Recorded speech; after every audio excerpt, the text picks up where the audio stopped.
Cindy Cooper, would you start us off, please? Thank you. I'm Cindy Cooper. I'm with the Washington State. Not very well. Is that better? How's that? Okay, I'm Cindy Cooper. I'm with the Washington State Department of Agriculture, Plant Protection Division.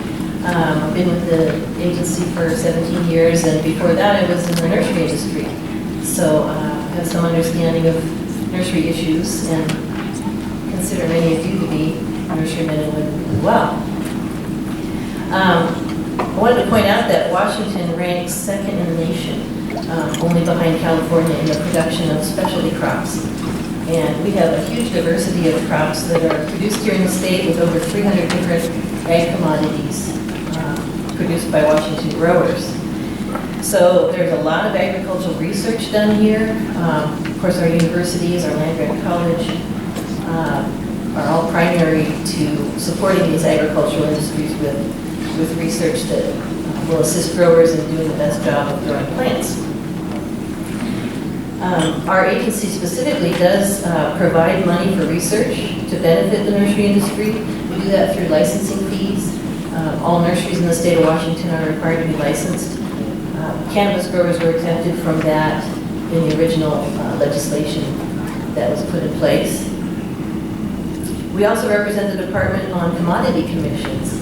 And these commissions are primary movers and shakers when it comes to providing funding for research, for marketing as well, but mostly research. And so one of the things that I think this new agricultural industry needs is a commodity commission. I hope you'll pursue that through our agency.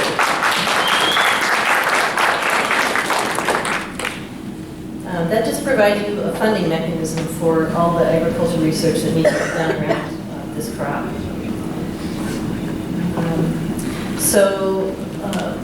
That needs to be in place so that when the time comes that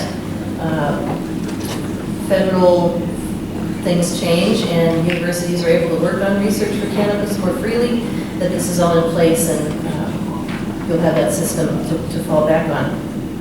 Another thing the Department of Ag does is we manage voluntary planting stock certification programs. And what that means is most of your large industries in Washington, like apples, grapes, those all have clean planting stock for orchardists and vineyardists to plant in their operations. That's something that's a primary mission of my program. So these vines and apple trees are produced through a system of clean planting stock, best management practices. These are written in rule. It's certainly something that would be applicable to any ag industry or any ag crop. So we can provide the best management practices around which you can build a system of producing clean, virus-free planting material. So the components of that program are pretty consistent. You know, it would involve developing a system where you've got isolation from infected plants, where you've got testing that can be done on your mother plants that would show that they're free of viruses and other diseases. And you know, this is going to reduce losses, increase yields, and make a more robust market for cannabis. So producing clean, pest-free plants is based on these best management practices. And I've brought with me today a little list I put together just based on my own experience with the nurseries. Best management practices in all sorts of different parts of your growing operation that could be helpful. So I encourage everyone to come up and get a handout today. Suggested best management practices to exclude pests and diseases in greenhouses and outdoor production facilities go way beyond IPM. Most growers already do a lot of these things, monitoring for pests, treating when there's an economic threshold reached. But best management practice systems are endorsed by national organizations like the National Plant Board, Washington State University, other university extension programs. So these are well established and something that this new industry can take advantage of. The handout also has some links to different BMP websites you can look at as well. University of California, Davis has done a lot of work with that. The major components to consider when you're designing a best management plan for your growing operation are considering all the inputs to that system. These are called critical control points, and these would include plants you bring in from outside your operation, the soil or growing media that you're putting them in, the containers that you're using, making sure those are sanitized to begin with, the watering system, the tools you use, and the movement of people and equipment throughout that operation. These are all things that need to be considered as critical control points.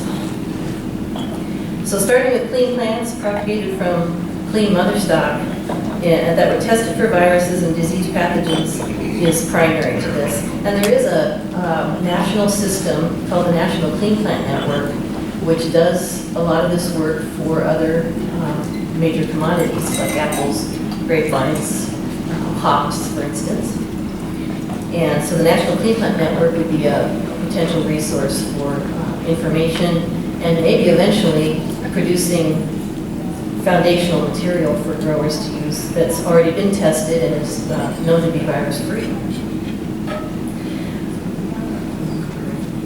This same clean plant model could be a boon to cannabis production, but you need research on what are the common viruses, what are viroids and diseases that are prevalent throughout the system.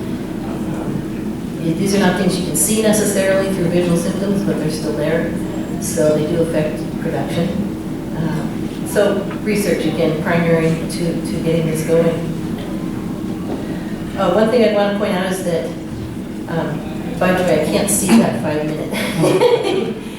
I can't see that at all. The time. Right now. Okay. You haven't reached that point. One of the real basic pest management practices that you could use in any operation would be the use of heat as a killer of pathogens. Steam. Steam would be a way to clean all your pots and surfaces and instruments and anything you're using in your grow operation. Consider your growing mix media to be a carrier of fungal pathogens. That's very possible, and so the use of sterilized or pasteurized growing media might be another very important best management practice. Staff training, making sure that you educate your workers to recognize disease symptoms and insect pests, and to know what to do about it when you see them. Early detection, of course, is critical to solving those problems. Taking photos of symptoms and asking experts to ID them would be a good way to do it, since right now it may not be possible for you to move plant material to a lab that could diagnose a disease for you.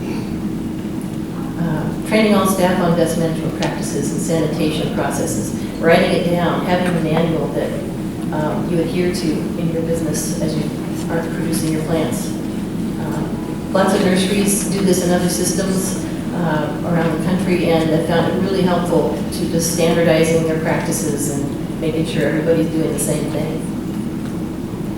Of course, mechanical transmission of pests by the movement of employees through the plants is one major way of spreading disease vectors and insects. So making sure that when your staff is working on plants, they move from the cleanest area to the area that might be more infested with aphids or whiteflies or something like that. So you keep those clean plants uncontaminated. Cleaning pruners between plants when you're taking cuttings or cutting up material. Cleaning and sanitizing clothing and making sure that the shoes people are wearing are dedicated to that clean environment. Putting squishy pads at every door opening that goes to the outside. These are common nursery practices in growing operation that could all be used by cannabis growers as well. But I guess the take-home message is that cannabis growers need the same agricultural support network that is available to all other ag crops. Commodity Commission, funding for university research, standards and grades, clean planting, growing systems, and best management practices. And these resources exist, they're out there, and hopefully can be adopted by the vast majority of cannabis growers here in Washington. So, thank you.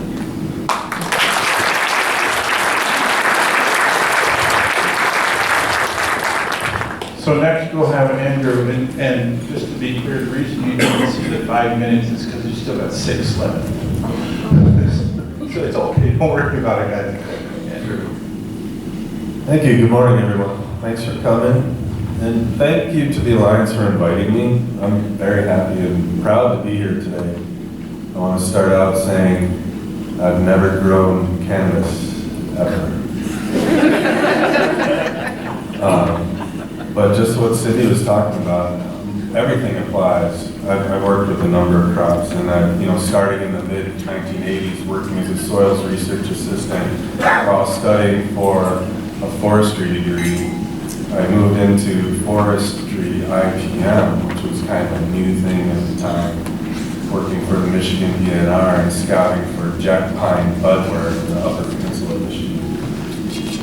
Quickly got involved with agriculture because IPM was huge at the time and there was nobody who had any IPM experience. So I knew nothing about farming, but I spent some time in IPM in the forest and talked to some growers in upstate New York, and I was the only one they interviewed that had any IPM experience, so I got hired. And I learned on the fly from growers about agriculture.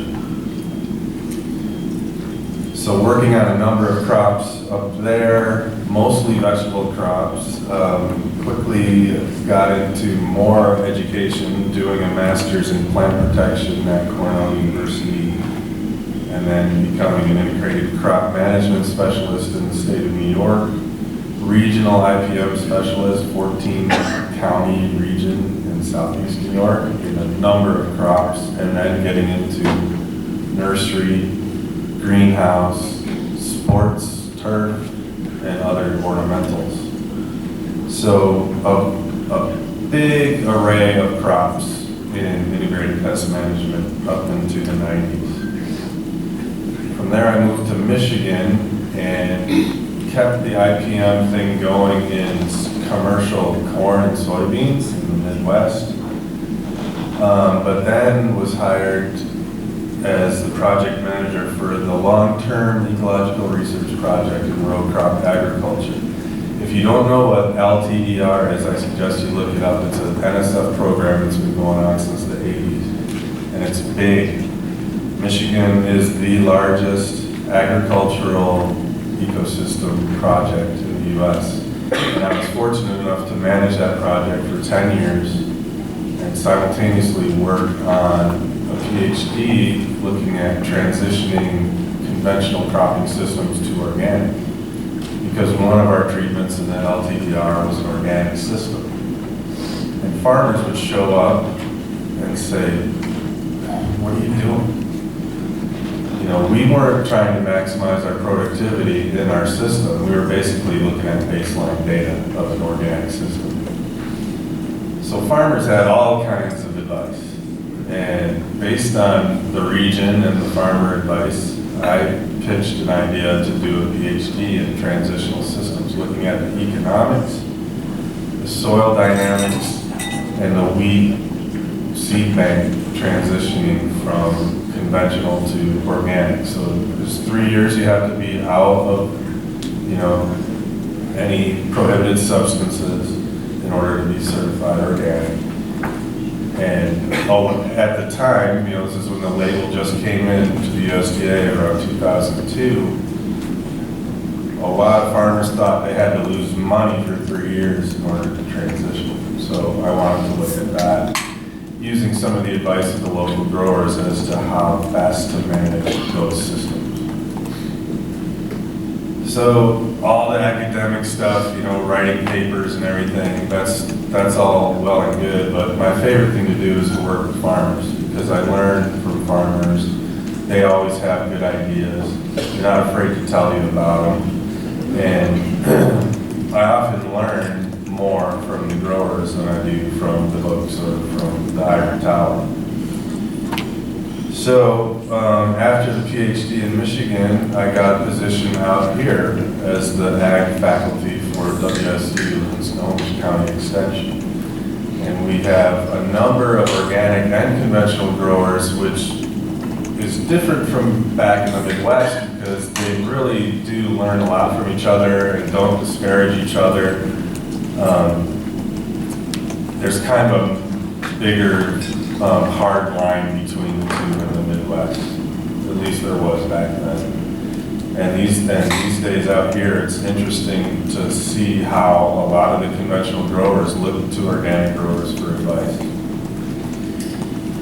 So I spent 8 years doing that and started getting into, so you mentioned the specialty crops. We are a big specialty crop state, and once you guys are federalized, you will be considered a specialty crop. There's no question. Cannabis is a specialty crop. So I looked for some money through that program to sort of look at our compost situation here in the Northwest. We got surplus compost all over the place. Growers who may or may not be composting their own stuff, some better than others, but not a lot of compost going out on farms. So I pitched the idea to, and this is, again, it's a block program, so WSDA distributes the money, but it's federal money from the USDA. And I said, why don't we take some of this surplus compost and try to get farmers to spread it, and we can do some research and some demonstration projects, and see if we can get them into the idea. So it worked. I got the money, and I got a 3-year project going with local, mostly Snohomish County, but some King County growers. Over 65 growers participated. We had 3 really robust studies where we had randomized, replicated studies, statistically significant studies. But the rest of them were just, okay, we want to try it. We'll do a side-by-side demonstration trial and see how it goes, and then we'll report back to you. So, very successful program. The U.S. Composting Council invited me to come speak a couple of years in a row about the program. And in doing that, I was attending a conference in Austin, Texas, of all places, and noticed that there was this person doing a program on anaerobic digestion, scale appropriate for individual growers. And he's from Western Washington. I'm like, I never heard of this guy, so I went to his talk, and it was all pretty much still on the drawing board. Hadn't produced any units yet, but obviously knew what he was talking about and wanted to make it happen. So I went up to him after the talk and asked him who he has on staff that knows how to talk to any farmers, because he needs to be working with farmers, especially in Western Washington, where there's a lot of direct market, a lot of farmers doing their own marketing, their own processing on site, where they're not only generating organic waste on site, but can also use that waste once it's digested for both power and fertilizer on site. So if you have a scale appropriate digester on site, it basically takes the whole shipping and diesel out of the equation. So he said, no, I don't have anybody, but maybe you can do it. And this is where I ended up. Impact Bioenergy is a startup company here in Western Washington. We built the units in Auburn. We have half a dozen of them running around the Sound right now. And I believe that the cannabis industry could really benefit from this process. I know there's some issues with waste, organic waste through the cannabis production process. And I know the rules are very strict. The quarantine time maybe could be utilized with a digester.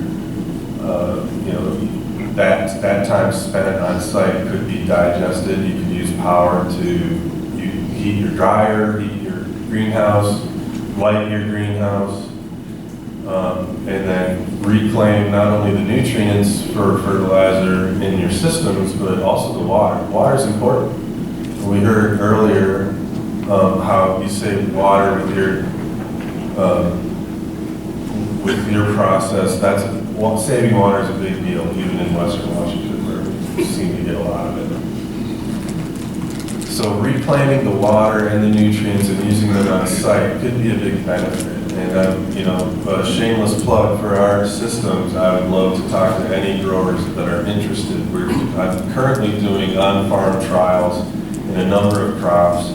I am working with one cannabis grower in Eastern Washington just using the digestate.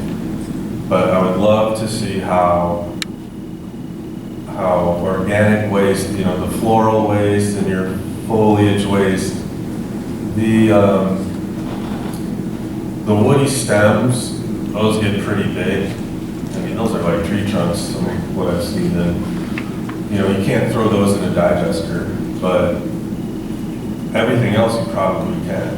And I'm not aware of any studies on using floral cannabis waste in an anaerobic digester. So I'd love to start some of those trials and see, what does it do?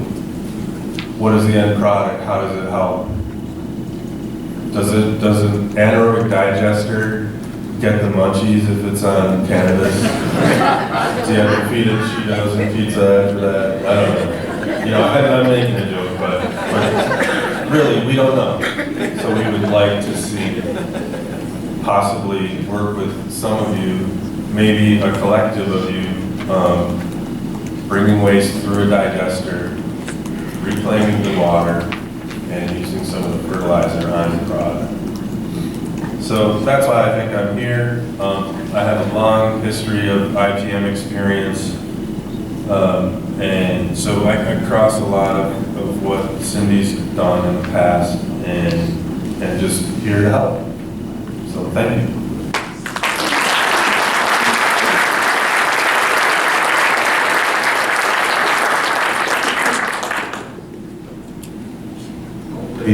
Mowgli, how would you like to take us from here? Sure.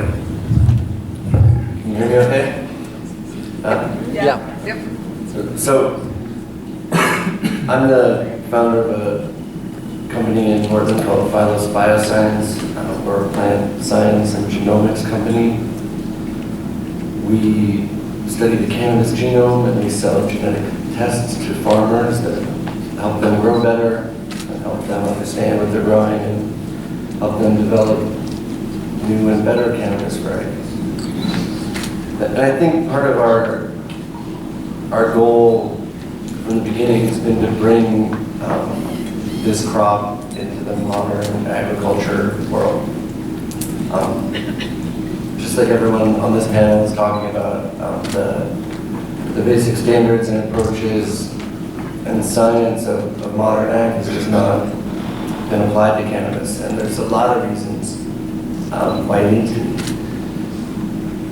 But one thing that has been really clear to us as we go through every process in bringing this industry into the modern world is that when we go and we look at how more mature industries do things as a model for how to do things in this new industry,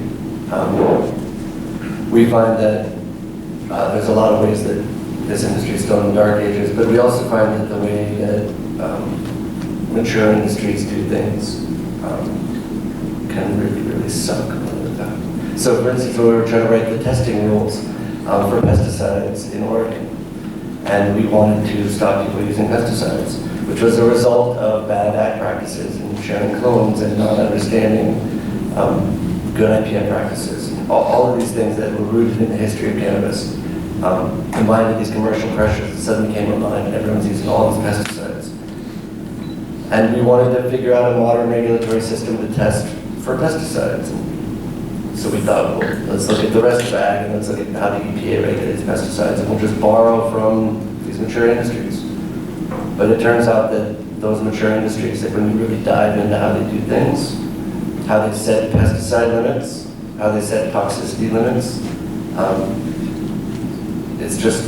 it's terrible. Like, it's not, it ends up not being a system you want to copy. Like, we want to do better than that in the cannabis industry in general. So the same thing is really true for just general agronomic practices. I mean, there's all this stuff which growers need to learn so badly. And there's all kinds of plant breeding work and facility and infrastructure and environmental impact stuff where the typical cannabis grower is just decades behind. But when we look how modern agriculture has worked, the results of all the science that they've applied have been just terrible in a lot of cases. And I think our goal as a company is to help steer this industry down a different path. So, for instance, right now, cannabis isn't developed as an agricultural crop. It hasn't been through all the rigorous years of plant breeding that corn and wheat, barley, and every other major crop has been through. And so it's not adapted to specific latitudes. It doesn't have harvest optimization traits. It doesn't have the basic pest resistance traits that you find in every other crop. So cannabis, its closest relative is hops. And hops gets powdery mildew just like cannabis does. But in hops we know there's 6 different resistance markers for powdery mildew resistance. And we know how to breed and grow hops that doesn't get wiped out because of beetle. And we just don't know how to do that in cannabis yet. So as we start to apply all this science, we start to improve our practices and we start to improve the crop itself, what's going to happen if we're not alert is we're going to go the same way that the rest of ag is going. So in the corn world, we used to have, 100 years ago, we had 200, 250 varieties of corn in this country. And as big ag companies started to do progressive breeding and are looking for these elite cultivars that are higher yielding and they're perfectly optimized, they were able to find these incredible varieties and drive them forward and create higher and higher yields. And what they ended up with were these elite cultivars that are incredibly high yielding. But paradoxically, they've made our food security situation way worse because we didn't protect the existing diversity that was there before. All of that diversity is gone. We're totally dependent on just a small handful of elite varieties that are dependent on crazy amounts of chemical input to even function. And those are monocultures, and they can be wiped out in a second by a single disease. So bananas are at risk for that now. The Irish potato famine was the result of nationwide planting of one clonal cultivar. So, contrary to what the present administration might have you think, diversity is what makes populations really strong.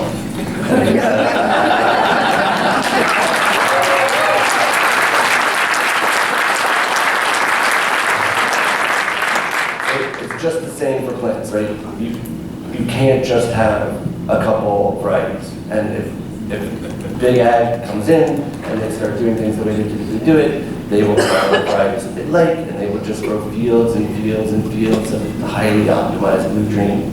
And that's not what we want. So one of the things that we did early on is we started a nonprofit called the Open Cannabis Project. I don't work with them directly anymore, but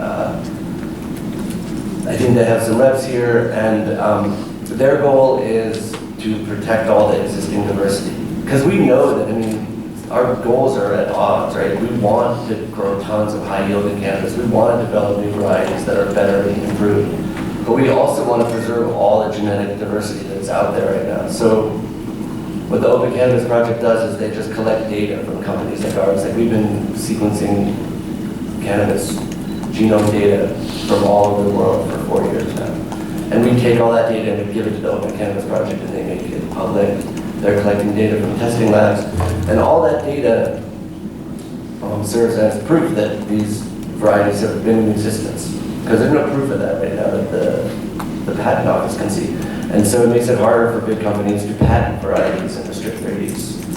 And if we continue to do that, share data, and take more of an open source approach to things, it's going to be possible for the community to protect all of the actually very rich and bizarrely complex diversity that exists out there with cannabis right now. And if we do that, we'll have that diversity to draw on for years and years and years, and we can keep working with the plant and making it more and more interesting. We can be breeding it so that it's pest resistant, so that it's not such a black art keeping the PM off your plants.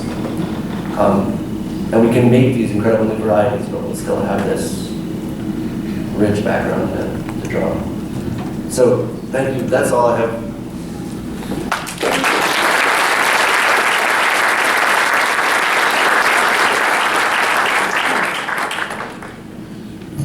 Before we move on to Kevin, there has been a technology question asked that we're going to answer right now. Just take a second. So for all of you that are asking about Wi-Fi, 20 years ago, Wi-Fi, what's that? Anything. IHG Connect. Password 988. Say that again, please. So if you already do this, why did you ask these? So 9888. Okay, IHG 9888. Go for it. My name is Kevin Jodrey. Thank you very much for showing up today and allowing me to speak in front of you. It's always a pleasure to come to Washington. You're an exceptional audience to get to work with. My background in cannabis is pretty extensive in terms of, in a lot of ways.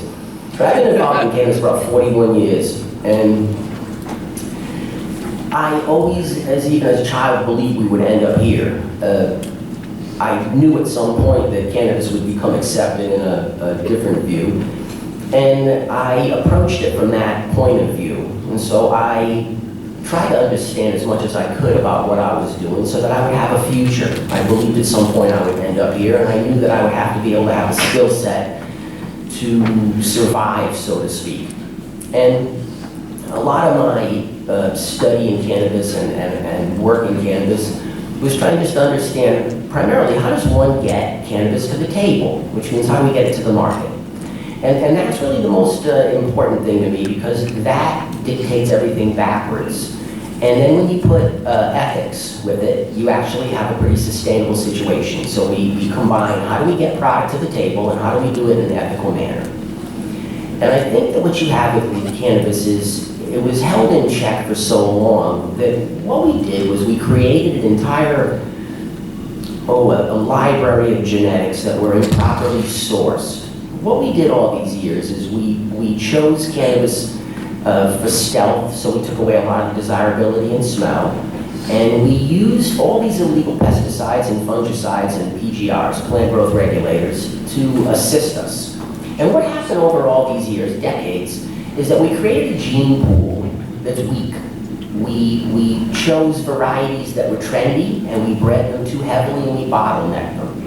And so what you have is you have this incredible population of cannabis varieties that we use that are inherently prone to all these different pathogenic problems, pest problems, inherently weak in certain circumstances, exceptionally hungry for exceptionally high nutrient loads, because everyone always gave their plants the most fertile soil, the best situation. And when you select in that situation, what you select is plants that thrive in perfection. I call it living in a vacuum. What I want to see is a plant that really got mistreated in a horrible situation that didn't get fed. That's the plant that I really want to see because that's the one that we actually work with. And so I'm known in cannabis as a nursery operator, but I have a farm, and so I'm kind of vertical. So I have a lot of stuff going on, but I'm known primarily for nursery work. And in California, I basically created the modern nursery model in terms of walk-in store nursery front. It was never done prior to that. And I created the nursery model from dispensaries, where the dispensary itself created the stock. So for the last 10 years, I've been applying what I learned in the 30 years prior. And for all of that, what we found was that most cultivators are basically praying for success. And they're unfortunately praying in the wrong direction. Because what they do is they choose products that are trendy, with no consideration for where they're going to cultivate it, and with no consideration for the cultivation methodologies or the operators, and no diversity. And what happens is that you will use OG Kush as an example, just because it's just such a hot mover where we live in California. So everyone wants to grow OG, but OG's a massive family, and so depending on what cultivar of OG you get, you might get one that's exceptionally powdery mildew prone, exceptionally botrytis prone. Now we have russet and broad mites that are everywhere. Prone for those also. Epidural layers are thick enough, doesn't resist. And so people use these inferior cultivars and they wonder why they're getting the living crap kicked out of them the entire time they cultivate. And so what we tried to do through the normal nursery model was do population sifts. So what I do is I go through large populations of plants and we find the outliers. We find plants that have an ability to resist naturally. And this is a normal agricultural practice. I'm lucky in that I get to tour all kinds of neat facilities. I get to see some really interesting stuff. But I got to go and do a tour of the largest redwood nursery propagation facility in the world. So Green Diamond is the world's largest redwood producer. They're also the largest redwood nursery. I got to talk to their lead grower who's been cultivating there for 48 years. He's involved in a breeding project that will take 150 years, and so he only carries the first third of it forward. But he took me out into his mother library, so to speak, which was acres and acres of forest. And it was from every 1,000 acres of redwoods, the biologists selected one as the greatest of that 1,000 acres, and they brought that and held it. And so I got to tour an entire forest with nothing but trees, but that had been selected from 1,000-acre lots. And one of these trees was number 48.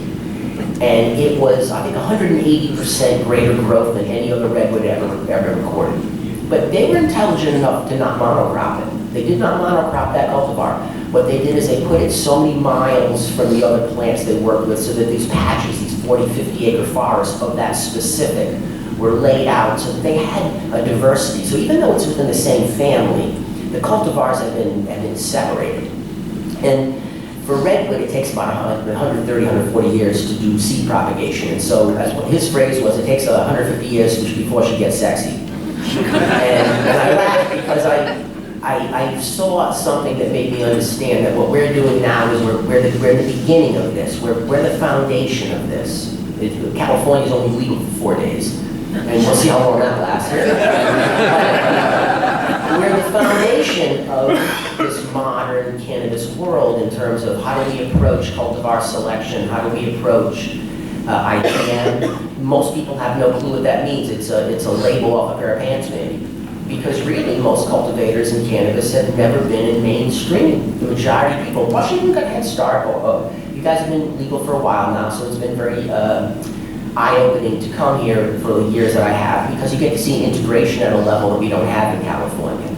In California, we have a much looser situation where I get to work with a tremendous number of professors from universities, scientists from private organizations, because they can't touch cannabis. They can't have it in their hands, so to speak. They can't have it at the school, they can't have it at the facilities. And so they find guys like me that are willing to play detective.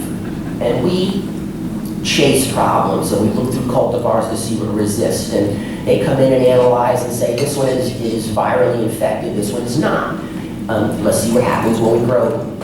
And so what you start happening is you start having this intersection between the science component and the actual ag component, because the two of them are in radically different worlds. And to me, science it's an understanding, but it's a vacuum. You have to hold all variables constant in order to solve for X. You can't do that as a farmer. And I have a farm too, and I've been farming for a really long time, and on an organic level. And so it's an attempt to try to understand, how does one as a farmer take the information from normal agricultural practices that are, I say, organically based, biologically driven, and then apply it to what we do and actually have some success. And you're seeing ketchup mostly. I don't like ketchup, I like mustard. And so ketchup is where you have a problem and then you try to figure out how to solve it. And what we have to be able to understand with some of the stuff going on is how to be more proactive in our approach. And like I said prior, for me, I like to work off populations. What I find is that if I want to get a good friend, you might find it in a group of 2. You might find it a little better if it's a group of 200. You might find a really decent person in a group of 2,000. You get up to 20,000, you're going to find something exceptional. And that's how I see cannabis cultivar selection too, is the population. And it's been very difficult. For us, we've been running these black market operations for years. So these incredible populations that I've been working with are highly illegal. Now they're not. And I've been legally as a farm operator for years. But all the R&D, all the work, all the prior stuff, that was all through the desire for people who really were into cannabis, where you were really about it. You were willing to take the risk to hunt the product that was going to work for you for whatever your needs were. And if that was economic needs, those are fine. And if it was for medicinal needs, then perfect. And if it's for personal use, that's great. But it requires you to be able to have enough of an ability to understand what is it you're seeking and how do you ascertain that. And what we've tried to do is we've tried to take these cultivars from these big populations, and then I use Mowgli's technology to map them. And what it does, it allows people now to be able to find that cultivar that we know is exceptionally pathogenically resistant. Cultivars that we have that are exceptionally prone to problems, I call them, even if they're desirable, because if they're too risky for cultivators to take a gamble on. And so what happens is you end up having to neck down the populations you work with. You have to find specific cultivars. The market's trendy, but when you chase those trends, you'll chase yourself right into some bankruptcy.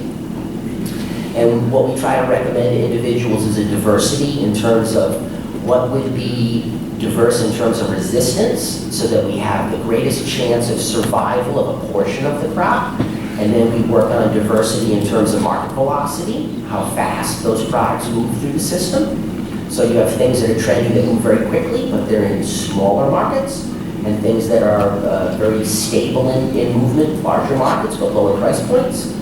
And so you try to get this weird intersection of what is the plant that you're trying to work with, and how do you get it to function for you in the way that you need. The concept about monoculture is an important one, and we just had this discussion this morning about the banana. And so the banana, like I think in the 50s or 60s, there was a song, there'd be no more bananas. Well, that's because there was no more bananas. They had a fusarium outbreak that wiped out all the bananas. And so they find another banana called, I think it's called the Cavendish cultivar. So they find the Cavendish cultivar in another country, and they introduce it, and lo and behold, it works great, and it's resistant to fusarium, and everybody's happy. But why did that cultivar really succeed? It wasn't even for the resistance as much as you thought. It was because it didn't have to be refrigerated when you moved it. It could handle 45 to 55 degrees on movement. So it changed the economic consideration of that cultivar dramatically. It made it to where they could cheapen the price of shipping it. So not only was it resistant, but it was cheaper to move. And then just within the last year, there's another form of fusarium that is attacking the Cavendish cultivar. And so now we're about to see another one of these banana epidemics, lack of banana. And that's what I see within cannabis. We see certain populations that are exceptionally prone. We noticed when fusarium came in. We noticed when, well, PM's been here for a long time. We go back probably 15, 18 years. And I remember when it first came in, and I think we traced it back into Oregon Rose, with the rose growers. And you can kind of see where things move forward. But then the broad mite that came in, the russet mite that followed, these issues are relatively new, and the speed at which they move is incredible. And so it's the same situation where the only way you're going to find out resistance on these is if you have it. And so people try to keep everything as protected as possible all the time in the production end of it, but really there's very little R&D done in cannabis where you're actually exposing these plants to these issues, and you're testing them. There's, for me, I can do it because I own a nursery, and so my nursery is a little different than most nurseries because of one of my locations. I'm in Humboldt County, and in English, that means that I supply to people who produce tonnage for a long time. And so we might estimate that the work that the nursery creates might come out anywhere between $150 to $200 million a year in product grown from the cutting. So over the last 4 years, I might be involved in $800 million in cannabis on the table. So I look at it differently. I didn't create $800 million myself, but my nursery stock created approximately that much value. And it's a huge responsibility in your mind to understand how do you maintain this type of relationship with the farmers, and how do you keep people solvent? How do you keep them moving forward? And what we see now is basically I got clones from somebody, or I grab something from somebody, and no one has any data on it, none.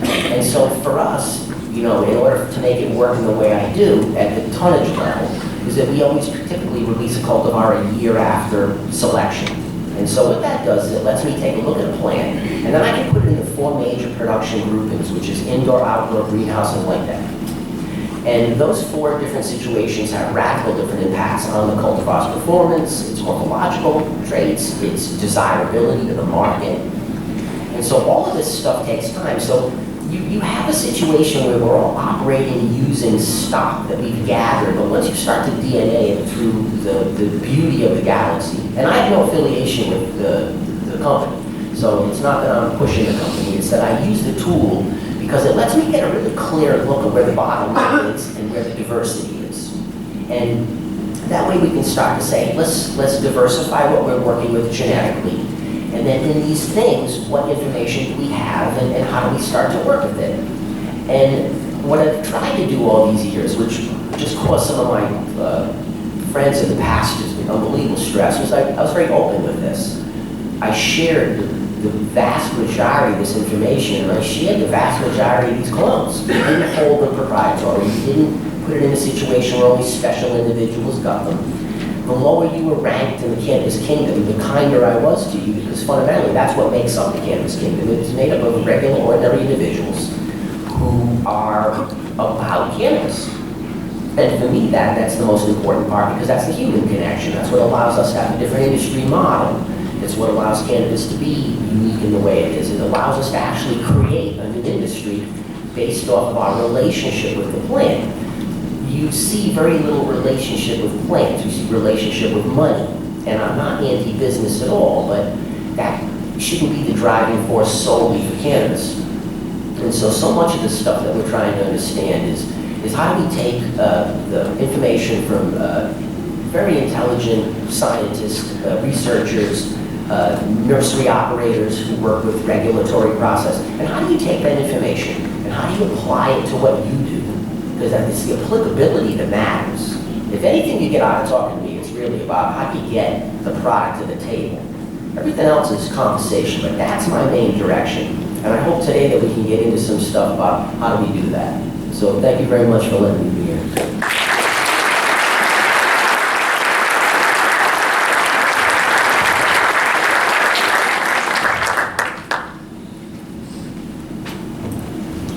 This is the way we're going to take questions. You will raise your hand, and Deb and I will come to you, and Deb will be the master of this portion. Good morning. I just love this. I look forward to this every year. So thanks for doing this, and thanks for having us back again. So we've got about 18 minutes because Ray is running this really tight, and we want to get you to lunch on time so that we can hear the lunch panel.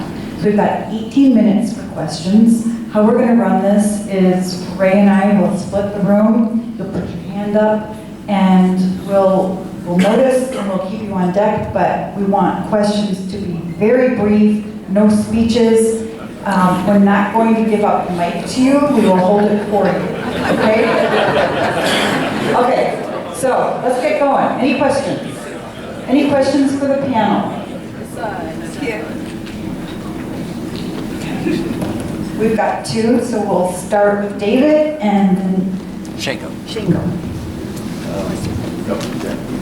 So I guess there's been growers who've had issues where they're not able to track back where pesticides are coming from, where they're testing positively, and lately Oregon and Washington have been finding parenthein-related chemicals like indole-3 in salicylic acid in pesticides or in fertilizers, and they're not labeling it, especially in cannabis. Why is this not a problem we see in regular agriculture, and why is this endemic with cannabis, and is there anything being done to solve it? Well, I'll speak to a little bit of that, but why is this not a problem in other crops? Yeah, where is it? It is. It is. The Department of Ag does a limited amount of pesticide testing on other crops. I mean, you guys are definitely being targeted right now in pesticide testing to, I suppose, it's mandated, basically. But in other crops, we definitely do see that on occasion, and it does make, depending on the regulatory structure around that crop and shipping and movement of that crop, it does mean crops are destroyed on occasion. There was an incident with wheat a few years ago. So, yeah, it does happen. How can we stop this from happening? Well, because there's fertilizers that are adding these chemicals they're finding, and that's why they're not able to track where they're coming from when they're doing these back checks. And they're finding that Oregon and Washington have found parentheins and products are labeled. They found parentheins and indole-3 and salicylic acid in fertilizer labeled products illegally, and so that's where I think where the biggest problem is, because they're not finding it until now, because they look at, oh well, there's nothing, well, it's in their fertilizer. Right. And fertilizer is regulated differently than pesticides are. Through the EPA, not through the EPA, it's through the state. I think that so much of it is money driven. Where if you ever take a look at products that are sold to cannabis people, it's mind-bending how much more expensive they are. I mean, when I saw this article years ago, it was about the CBD specific bacteria. And so I said, that's fascinating. I said, and how could it possibly target CBD by itself? So I went and researched it, and I found the company that made the product, and then I found the Real Ag product, which was the same product, and it was $5 for the container, it was $100 for cannabis-related products. And so the problem is cannabis people can't sue you, really. A lot of us are unable to come after you in court. We didn't have the ability to say, hey, listen, you sold me some product that DQ'd on my stuff. Well, you can now. And I think with the accountability, you'll have a change in it. But we have to tell people all the time, any product you see that's working that well, have that stuff checked. Because there's nothing that knocks anything back organically like a chemical. It slows the process. It doesn't just wipe it out. And so anytime I see anything that's moving too well, and it's too trendy, and it's too pricey, we just wait, and then it comes up on a ban list. And by the way, if you look at the LCD website, probably today, there should be a list of some stop sales on products. They finally posted it, I've been writing them. Okay, good. They did post it today. Also, as a young industry, you're all here for a reason. You can demand better. You can demand accountability. That's why you're here. You vote with your wallet. Thank you. My question is, genetics have been moving around the world for generations, regardless of the regulation from friend to friend. Now, we're all of us, including you in the room, are working together to create strains that are more pathogen resistant and better yielding. But we also are still doing this on an international level. My question for you is, what do you see evolving that's allowing us to evolve these new pathogen-resistant strains beyond the regulations that, for example, don't allow us to ship them across state lines? We ran into that a lot with developing the labs, and I'm sure that we're running into that now working with agricultural experts all over the world that can't touch each other's body. Well, they'd be able to share the data. What did you say, Kevin? They'd be able to share the data. And so ultimately, when we're talking about plant breeding at the modern level, it's going to be all marker assisted.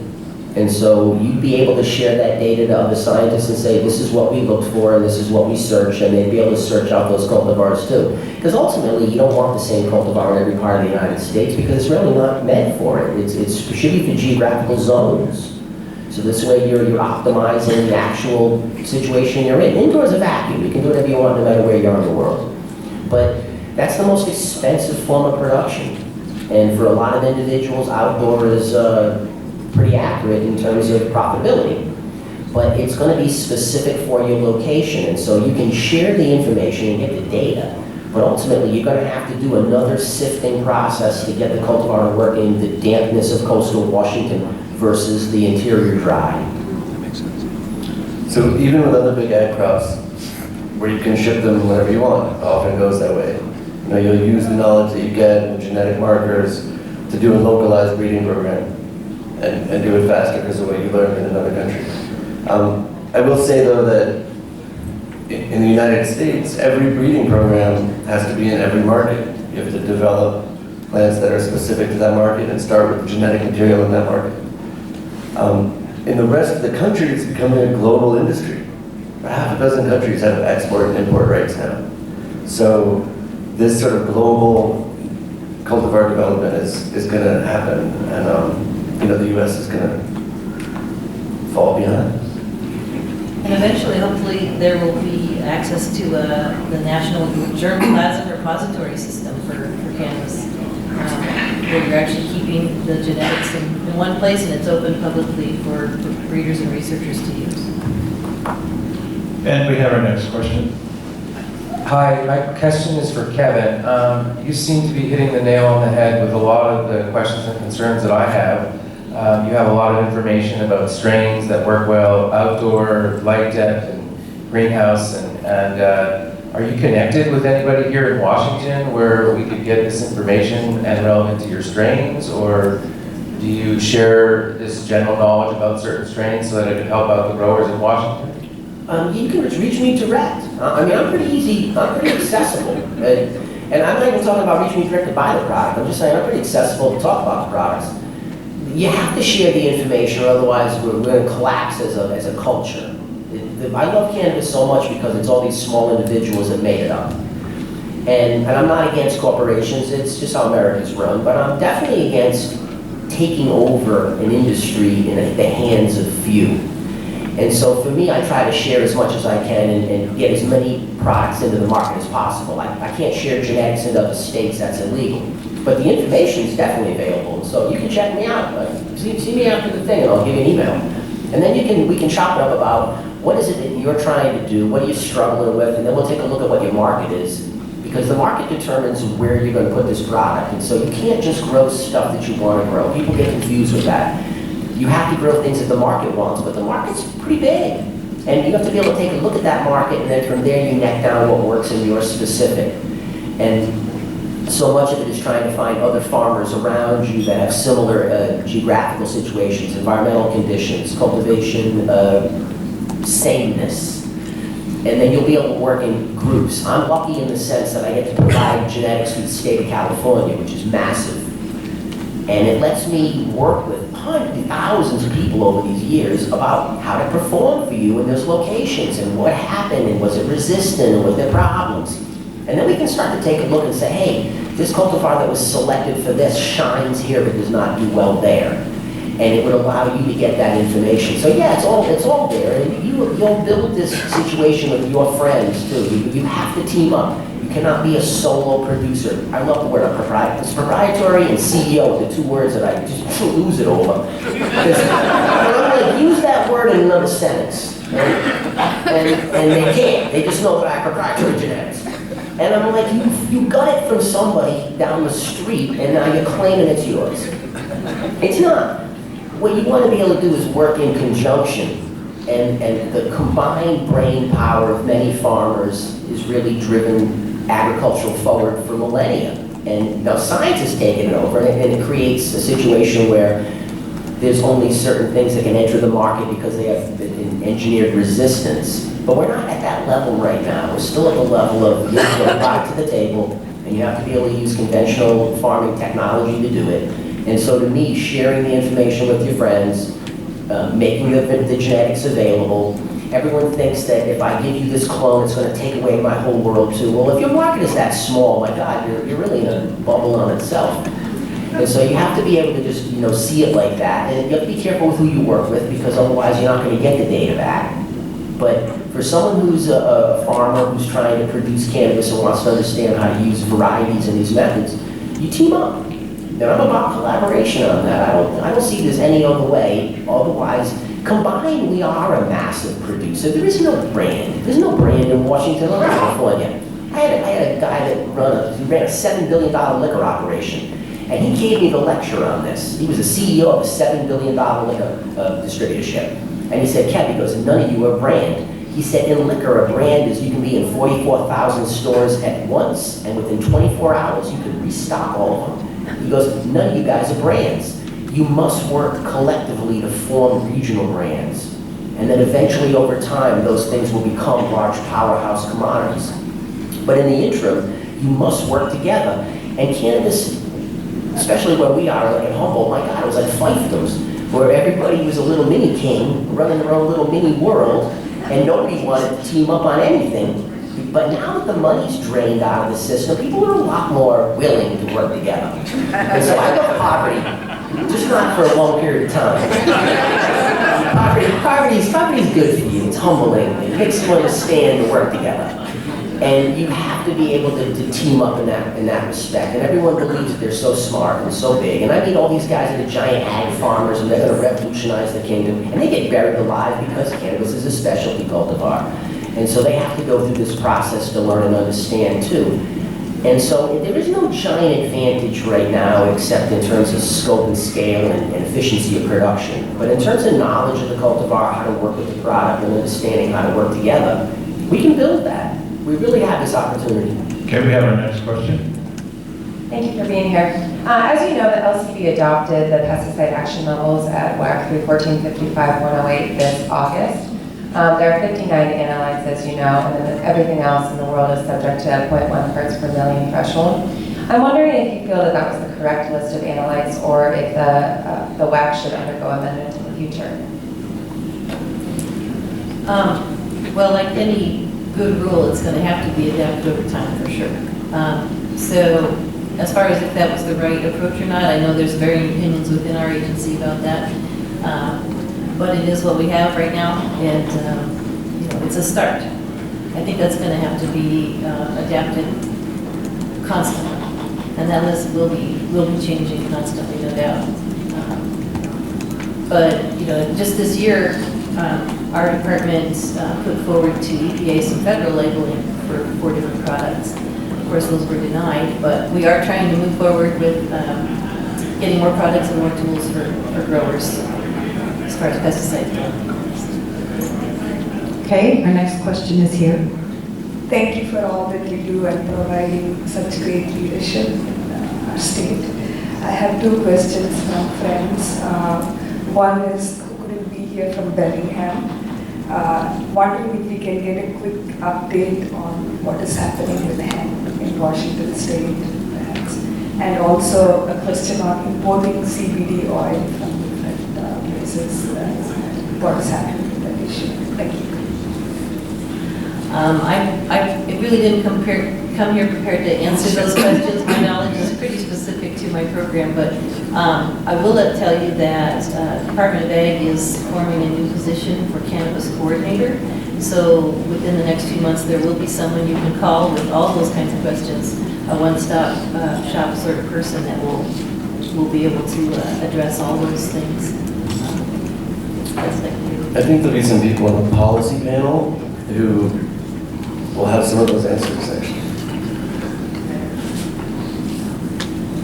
Okay, next question from Sean. Hi, Sean from Washington Bud Company.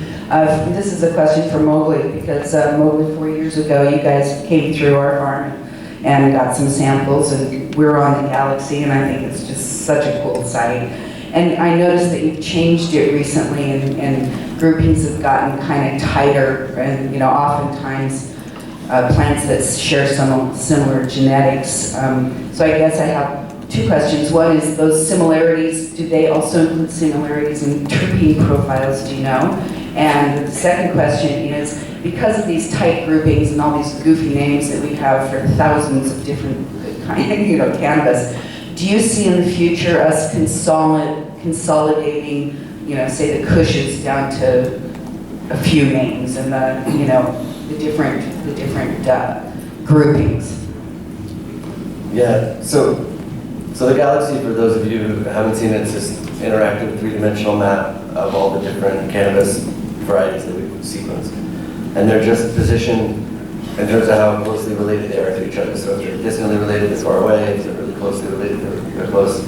And the last version of the Galaxy we did, we took all the varieties that were clones of each other, and we collapse them into these bigger clusters. And if you click on them, you can see all the cuts that are in there.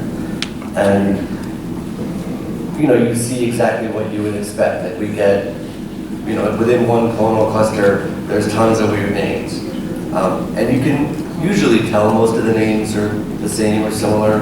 But then there's lots of stuff that's just totally misnamed, and you'll see stuff, with the same name very far away. So it's sort of a catalog of errors if you're looking at the names. But it is evolving towards being cleaner and more accurate. So people are logging in and changing the names when they need to. And it's sort of cleaning itself up, and as we get more and more data, more things are sort of coalescing into those clonal clusters. The OG Kush cluster is complicated, right? Like there's a lot, like Kevin said earlier, there's a lot of OGs. And so there's kind of a few different big OG clusters. And the answer to the question, like which one was first, that's not really a scientific question like that. One of the clusters is bigger than all the other clusters, but you have to kind of look at the family relationships and see where they came from and see who submitted them to figure it out. But thank you, by the way, for those samples. So 4 years ago, when we started this whole project, I took a drive through Washington State collecting samples. And a lot of the people that I collected that first batch of samples from are in the room here. And then at like 2:30 in the morning, I was driving back to Oregon with my car full of weeds, and it was like fresh leaves, and they really smelled amazing. And I got pulled over by a cop, and this was, I guess Washington had just become legal. Anyway, so she stuck her head in the car and said, "Sir, how much marijuana have you been smoking?" And I was like, I'm a scientist, I swear to God. And I actually had to show, I was like, look, there's a centrifuge in the trunk. And I would get a centrifuge, and she walked around and checked. She looked at, she came back, she was like, all right, I see this centrifuge. And then I had to show her this isn't even dry weed. These are just fresh flowers. They're in plastic bags. How would you smoke that? You couldn't even smoke it. I had to show her all the samples. And I ended up standing there with her on the side of the road, talking about plant genetics for almost 25 minutes. And then finally she was like, all right, sir, you can go on your way. And I remember thinking, I was like, is this stuff, I asked her, I was like, is this whole new world, all these new laws, is it just wrecking your head? All this stuff is legal now? And she was like, no, this is Washington State, we can roll with it, and also we don't really care about the way your car smells. We're gonna look you in the eyes and we're gonna see if you should be on the road or not, and you seem to be driving all right. She let me go. So I always felt like Washington is sort of a good place for this whole thing to have started.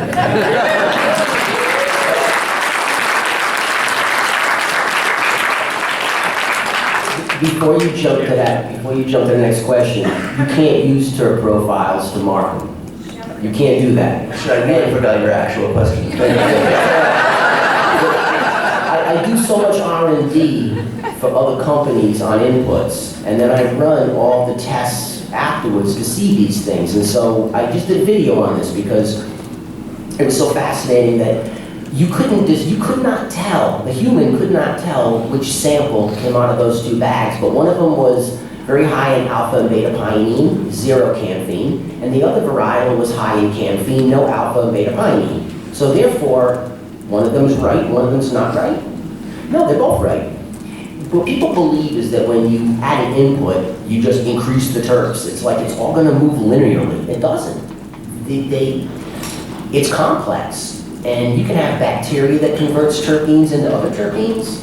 You can have all these enzymatic conversions that make smell appear. And so when you're looking at that from that point of view, it's moot. The people like the way it smells, ultimately. The big numbers are nice on the the display board at the store. But the bottom line is trying to use terpenes to mark a varietal is exceptionally inaccurate. And we've been trying to do this for a while, like how do we fingerprint it? That's where the DNA comes in, and then it prints it. Now you're going to have morphological changes and subtle shifts in what things do, but on a gene level, the same. But terps, all over the place, and you don't know the difference. That's what blew my mind was I'm comparing these tests, and I'm comparing this R&D, and no one in my circle, we're all career guys, like we know cannabis pretty well. You could not differentiate which one was grown, but one of them very high in pinene, the other one high in camphene. You know they don't smell the same in terms of camphene and pinenes, but exact same strain, just two different inputs. So, you know, your farm could, what you'll find is that for you, you're trying to find out what creates the most distinctive, desirable impact on the customer. And that's working with your inputs, and you're going to discover what you use on your farm drives in the direction you want, and that's what you care about. But otherwise, what the terpene signature is, oh my God, it's so variable, there's no word for it. And I think it's so complex that people are trying to dumb it down too much. It's too big. Also, just so you know, so the galaxy right now is just genetic data, that's all. So eventually we're going to pull in terp data and stuff like that, you'll be able to see that overlaid on it. We don't have that yet. But there's no question that genetics is just a piece of the puzzle. It's, you know, it's the only way to make sense of your data, to know what plant you actually have. But all the art comes in after that. And so there's a group called the Grow Off now. They're taking genetically identified samples and we're sequencing them and they're giving them to different growers to see who can get the best out of them. And people can take one genetically defined plant and push it in all kinds of directions. So we have this organic cannabis cup in Oregon called Cultivation Classic. And we sequence all the winners, and when we give the prizes away, we show them where they are in the galaxy. And I always have to stand up there and say, you know, this amazing plant won, it's called guava chem or whatever, I'm sorry, I have to tell you, it's just green crack. You know, turns out it's a great plant. And last year, the outdoor CBD competition was won by this great farm, Yerba Buena, for this plant called Corazon. And I had to get up and say, it's just AC/DC. But you know, and if you click on the AC/DC cluster now in the galaxy, you see there's Corazon. They kept the name, right, because they grew the hell out of that plant. Not just one generation, but like over several years of having it in their environment, and it's accumulating epigenetic changes, and they made it unique. Genetically, it's just AC/DC. But they turned it into a cup winner. So the genetics are just the big stuff. So we have a couple of quotable quotes from this panel already. One from Mowgli, State Patrol Officer, we don't care what your car smells like. And Kevin, cannabis is complicated. Which is very true, sir. Our next question. So about 6 months ago, I read an article with both Mowgli and Kevin quoted in it. And the basic gist of it was like the big bad money is here and they are patenting our genetics and we're not going to be able to grow the strains that we've known and loved for decades, right? So my question is, where are we? What's the solution to that problem? And is it compounding and getting worse, or is there a glimmer of light and hope? Yes. It's all the above. So all that stuff is happening. There's a glimmer of hope. I think the Open Cannabis Project and making data public about the plants that are out there now is the only smart thing that we've come up with to do about it. The Open Cannabis Project has recently plugged into the open source software community who've been through the patent wars for 20 years, and they have a lot of wisdom about how to keep things out of that world and how to fight back against that system. And so there's a lot that can be done. But yeah, the USPTO is issuing patents, and we should be able to stop them from restricting anything that is out there now if we do things right. It will be very hard to stop them from restricting futures.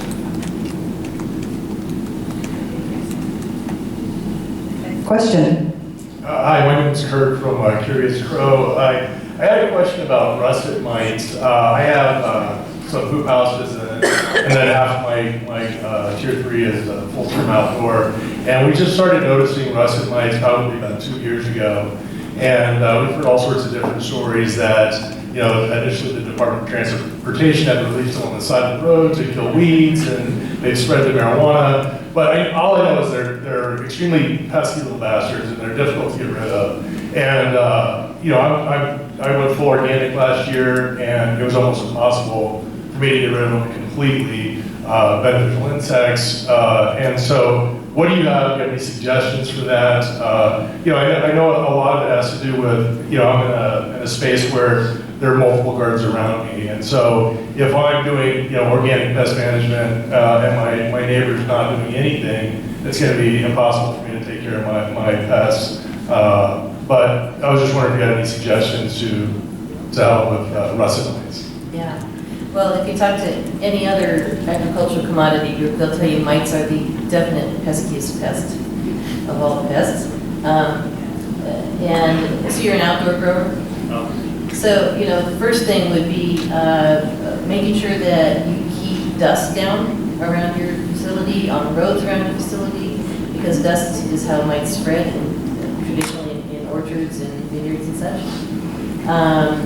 And sanitation is going to be your best friend, because if you can, after you've cleaned out a crop, if you can go through and steam everything, because those guys will be in every crack, eggs will be everywhere, and you won't be able to see them. They're so tiny. Do they hibernate over the winter?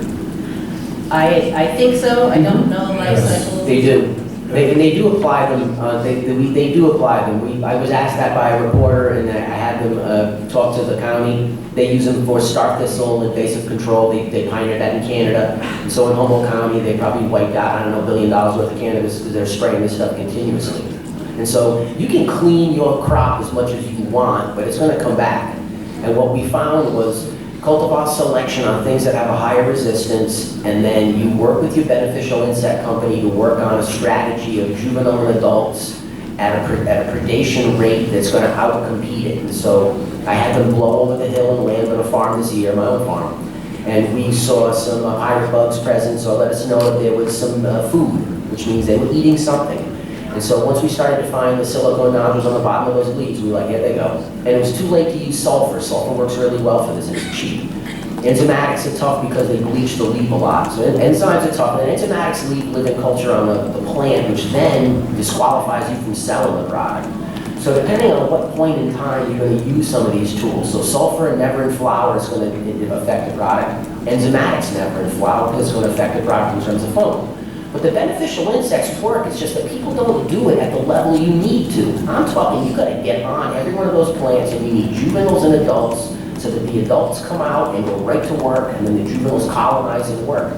Basically, I was running 3 times the normal level of predation that was required, but I salvaged that crop. I probably lost, you know, maybe 5 to 10% of it. My friends lost 95% of it. Which predators have you tracked so far? Well, I know for the, well, inside I had the persimmons, but that was for 2 spider mites, and then outside they were the sachets. I don't remember what the insects was, but it's sachets. They last for 3 to 4 weeks. They hatch inside the sachets, and then they're released, slow release over time. Those are your juveniles. Yeah. You just gotta inundate with those and keep them going, keep the cycles moving. And the adults, get the adults because they come pre-starved. So as soon as the adults in a sachet too, it's more like a little lunchbox filled with vermiculite. And when you open up, these little buggers run for food. So you that's okay. And then talk to the county. You know, make sure they know you've got an impact on your crop. So can I ask the rest of the panel a question about russet mites? With a lot of pest resistance traits, crops will have a wide range of inherent resistance. that's genetically determined. For russet mites, do we know crops that have significant genetic resistance determinants? Because I don't know. I'm thinking about hops, for instance, which are closely related. There's no resistant varieties to mites. And then, Kev, what do you think about for cannabis? Do you see plants that have inherent levels of russet mite resistance that are significantly different than others? I do, and I almost think it's due to, I want to say, tougher epidural layer. You see plants that have like a rhino skin, they seem to do better, because when I'm doing tests, and I have a tremendous number of cultivars at the test site, certain ones get infected, certain ones don't, at different levels of infestation. But the problem is that the stuff that's resistant... You're selecting for that epidural layer. Yeah, at least I know that what I can say is, hey, we've had very good success with this. Use this as a portion of your crop. Because you don't want to be so monoculture that way either, because now you're prone to some other pathogenic problem. So you have to kind of figure out what's your distribution based off of market velocity and survivability. And you'll be able to kind of get yourself into a situation, and then it requires a tremendous amount of preemptive work. You have to be on it before it ever happens. Disciplined environmental cultural controls. I like that word. Okay, next question. Hi, my question is about regulatory models and the role and integration of departments of agriculture into them. I'm from Montana. We appreciate you early adopting states because we can look at what you do and steal mechanisms, but also we don't have to do some things that you maybe had to do for political reasons. And looking at the model, the Cannabis and Liquor Control Board, of course we look at that and understand the political advantage of aligning cannabis with something people understand, that being alcohol. However, we're looking, since we're not on the forefront, of to what extent can we actually lead with the Department of Agriculture. Because we're medical, we're in the Department of Health and Human Services, but as we move towards adult use, we are actually trying to lean in the direction of AG being the leading state agency. And was wondering if you had any comments about that, and also whether or not AG was brought into the Washington conversation after the regulatory mechanism of the board was established, or after? I'm sure there's people in the room who can answer that better than I as far as the chronology of that, but yes, I think that having a lead organization in agriculture has some definite benefits. I think if we were going back and doing it again, we'd give LCB, Ag, Health, all some authorities. In the original package, Ag didn't have any authorities. So yeah, it's going to take a team working together. You need to give everybody a piece of that pie. So now we have to play catch up a little bit with our system again. So getting Ag involved is key, of course. The control is one thing, controlled substance and all that, but the agricultural piece is so key, is so important. I hope that you can build that into your original legislation. And a strong advocacy group like Cannabis Alliance will build that up. That will be our final question for this panel. There is a request to have a picture of the panel. And remember that there are handouts as well. Come get one. So if those who wish to take that picture, please do so right now. How many watch CNN on New Year's? I did. I know why you're giggling. Oh my God. Okay. For those who did not, CNN put correspondents in various cities around the U.S. They had one in Denver, writing the Cannabis, various locations. When they first went to the correspondent, she was standing there, she'd done this before, standing there talking about what they're doing. As soon as she went on air, the three people behind her all exhaled. So there was an instant cloud. They went to various locations. At another time, they went over to where she was standing there holding a gas mask bomb. They gave that away. Somebody handed her a joint. She didn't imbibe during that, and said she could. She was giggling a lot more by the end of the show than the beginning. And I bring this up because the entire time they were showing her, I was thinking, how long will it be before Sessions says something if he's watching this? It took about 48 hours. I'm sorry you missed it. It was really quite funny. You have your picture tickets. Let's release this panel. Thank you all very much. A round of applause.